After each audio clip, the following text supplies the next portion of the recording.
Mr. Anderson, you're recognized for 5 minutes.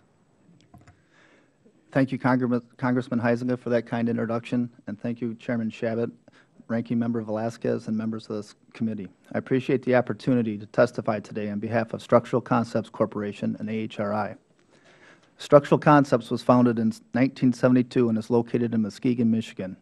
We manufacture commercial refrigerated equipment. Basically, we make the refrigerated merchandiser or display that you would find at your local grocery store or restaurant. Our products ensure that food is stored safely and is accessible in all corners of our country, from mom-and-pop shops to the largest supermarket chains. Like so many small businesses across the country, Structural Concepts is deeply rooted in our community. Our friends, our neighbors, and our town depend on jobs we provide. Unfortunately, small businesses like ours are facing significant new regulatory burdens from federal agencies, and that is why I'm here today. First, it is important for me to tell you that my company is not anti-regulation. Like many of our fellow AHRI members, we consider ourselves to be concerned citizens, responsible neighbors, and leading innovators. We have complied fully with previous regulations and even exceeded our obligations. What I am here to talk about, however, is the burden of conflicting regulations on businesses like mine and the need for regulatory certainty. President Obama talked about this burden in Executive Order 13563 when he required federal agencies to tailor regulations to impose the least burden on society, taking into account, among other things, the cost of cumulative regulations. My hope is that this hearing can help illuminate the need for federal agencies to live up to this obligation. In 2009, DOE finalized energy efficiency standards for commercial refrigeration equipment. Our industry was required to come into compliance in 2012. Over those 3 years, we developed energy-efficient solutions, engineered them into 400-plus refrigerated display cases, and tested them for energy consumption while still upholding our most important regulations pertaining to food and product safety. To accomplish all this, we had to dedicate thousands of engineering and testing hours that would otherwise be used for customization or developing products to increase sales and grow our company. We had to increase our capacity, accuracy, and throughput of our test labs. We had to develop new manufacturing processes and supply chains to produce our own condensing units. In the end, we reduced the carbon footprint of our entire self-contained product offering by approximately 50%.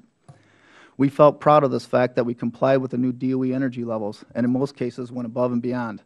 Unfortunately, we soon found out that wasn't enough. Last year, only 2 years after the compliance deadline for the old rules, DOE again updated its standard with more stringent energy efficiency criteria.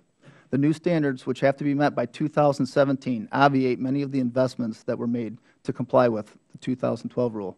Quite simply, after making huge investments based on regulatory reality, DOE moved the goalposts.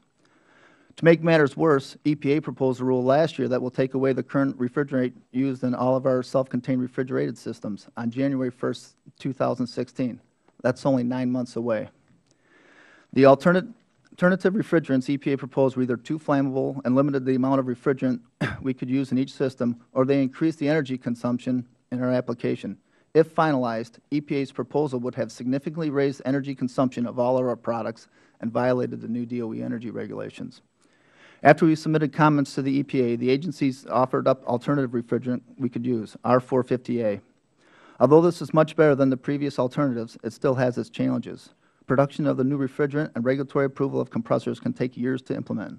All of our systems will again need to be redesigned and tested to see how the new refrigerant impacts energy efficiency. Here is our primary problem. DOE is requiring us to comply with new energy standards on January 1st, 2017. EPA is proposing compliance with their new rule on January 1st, 2016. While it's possible the EPA's compliance date will slip, DOE is mandated to review energy levels every 5 years. This means that in 2022, we may have to review our product yet again. My point is this: if DOE and EPA do not coordinate their efforts, we could potentially be redesigning our product every 2 to 3 years for 12 or more years in a row at great expense. Combined, the compliance burdens associated with these two rules could devastate our industry. My purpose today is to draw the committee's attention to the regulatory burdens faced by small businesses everywhere. The regulations I just described, both specifically designed to address the commercial refrigeration industry, will not only increase our costs, but will force Structural Concepts to reduce the number of products manufactured, throw uncertainty into the current and future products offered, and overall result in reduced employment.